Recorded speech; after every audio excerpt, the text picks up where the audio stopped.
everybody, it's at Adam Conta. And at Sir F Word. That's right, you've changed your name. If you listen to the latest episode of Ropes2Reels, you would know that, which you can see right there underneath. In light of some tragic news... we actually had to take a break a little bit when we recorded the episode, because I was just flipping through my phone, Adam was doing, professional things, and I'm just slacking there.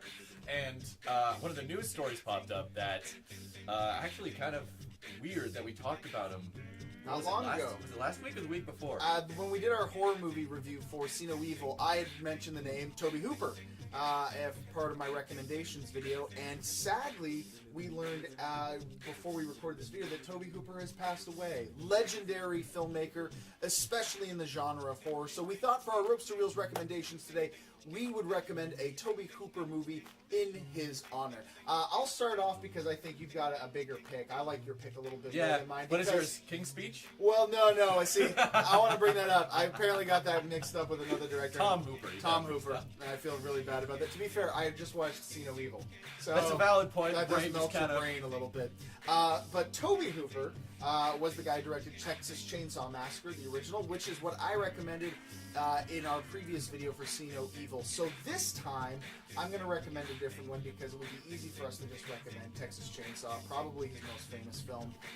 I'm going to recommend the sequel, Texas Chainsaw Massacre 2, which if you haven't seen it, is greatly different from the first one, but that's kind of why I like this one. I also feel like it sort of blends into our movie this week because Gremlins 2, as we've reviewed, is just totally insane. Nothing like the original. And so is this movie. Texas Chainsaw Massacre 2 is completely off the wall, completely nuts. Dennis Hopper in his most insane performance, which is really saying something if you know Dennis Hopper. So I recommend the Texas Chainsaw Massacre 2. Plus, it's got an incredible poster where the Leatherface family is all positioned like the Breakfast Club poster. So, are you serious? Yeah, it's amazing. Drew, what do you recommend? I think it's the obvious pick.